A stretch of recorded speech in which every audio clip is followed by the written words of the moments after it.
welcome back to Cooking with Shell. Today's recipes are easy, nutritious, and very wholesome. Today we'll be making banana nut bread. It could be either made in a muffin tin or it can either be made in a loaf pan. It's an interchangeable recipe. The same batter can be used for banana nut muffins or they can be used for banana nut bread. Today we're making the bread. These are the ingredients that we will need. We will start off with 1 cup of all-purpose flour. We will move on to 1 cup of brown sugar. We will need 1 teaspoon of baking powder and 1/2 teaspoon of salt. Pecans are optional. If you have allergies, you don't have to put the pecans, but I love them. It adds a little bit of a crunch and it also adds a little bit of protein to the menu, to the dish rather. You need 1/2 cup of pecans, 1 stick of melted butter, 2 extra large eggs or 3 large eggs. I have extra large. And last but not least, the showstopper, the banana. The banana has to be ripe, but not too ripe. I noticed these bananas, at the perfect time for making the bread.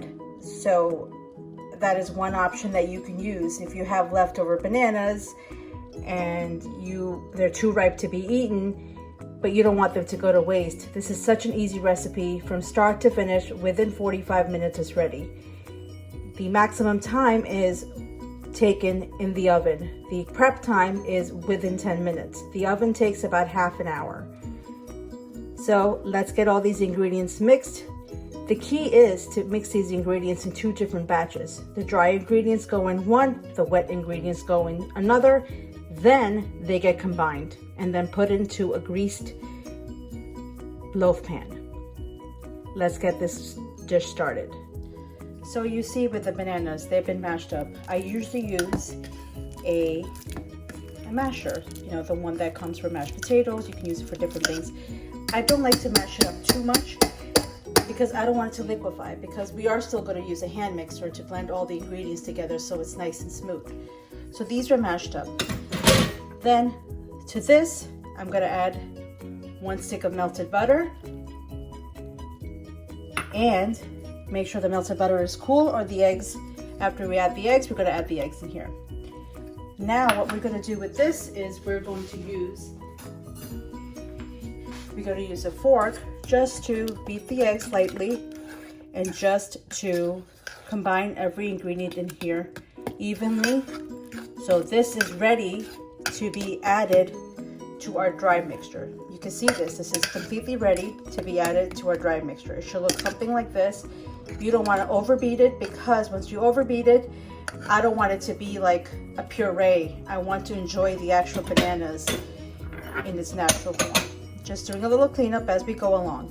So let's move this to the side over here and let's mix our dry ingredients, which is 1 cup of flour. You put 1 cup of brown sugar, and over here you have 1 teaspoon of baking powder, and then you have 1/2 teaspoon of salt. Now for this part, I like to mix it as well, but for this part, I like to use a fork as well, because it's an easy way to sift it, or if you don't want to use a fork and if you want to use a whisk, that's up to you, because this is going to be mixed anyway.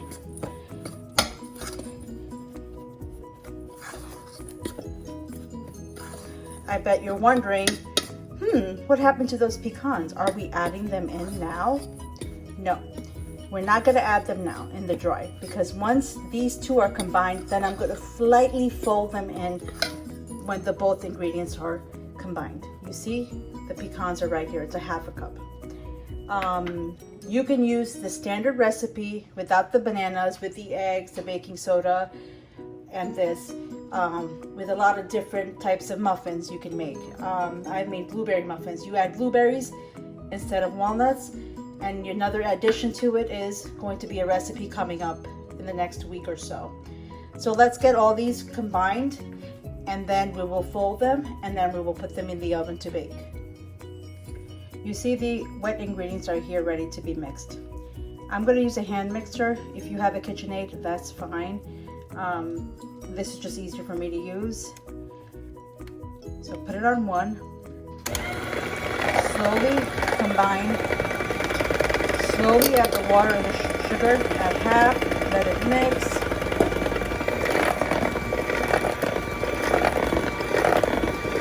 That's why I did not like to mix the bananas so much at that point, because they are going to be mixed here as well. So now let this mix. Let it look like this. You can see all the ingredients. With my blueberry muffins and my blueberry bread, I like it mixed perfectly. Just something about the banana, I want it to be a little bit of a thicker consistency, because it's just the way that it bakes and the way that it'll look afterwards, it'll just be so much better and so much more healthful once it is cooked in a way that, you know, it's not over mixed. So let's see the finished product of the batter. Look how it looks. You can still see a little bit of clumps of banana in it, and that's perfectly fine. That will bake and it'll just make the banana bread even more delicious. So now I have a spatula here. I like to add half of the walnuts in. Right?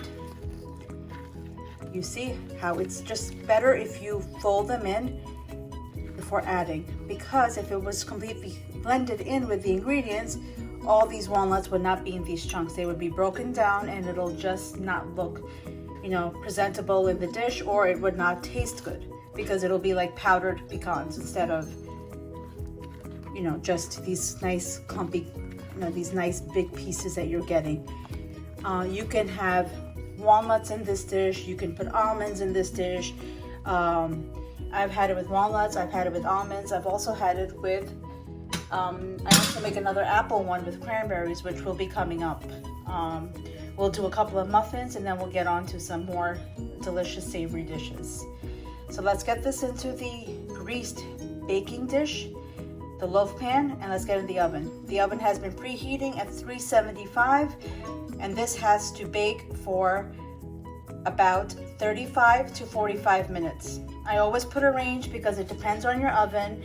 The best test to test if this is done is the fork test. If the fork comes out clean from the middle of the loaf pan or anything that you bake, that means it's done. My oven would be about 35 minutes for this dish. Okay, let's get this into a greased baking dish and let's get it in the oven. I like to use pan baking spray because what's the point of greasing it and then flouring it? You know, this takes care of everything. My bakeware and my cookware, let's put that over, is from NutriChef. I discovered this company, and you know, I've really liked this company a lot because it's non-stick, but it's non-stick and it's safe non-stick. I use a lot of stainless steel in my cooking as well, but NutriChef, this is something that is environmentally healthy in a way that it's got no PFAS, it's got no PFAS, PFOS. There's no chemicals in this cookware. Even if it does, you know, you use a spoon, a regular spoon, and you cut through it, it's not going to cut through that well. It's going to be fine. And it's so easy to clean. You can see I just rinsed it off.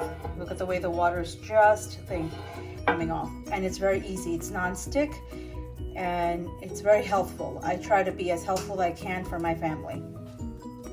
So let's get the banana bread in here. Let's get it greased and let's get it put in and let's put it in the oven. And oh my God, this is one of my favorite baked dishes. In the morning with a cup of coffee, it's just delectable. You can have it at night for dessert with a scoop of ice cream with some caramel. I mean, there's so versatility for this banana bread. Okay, it's ready for the oven. Once again, 35 to 45 minutes over 375 degrees.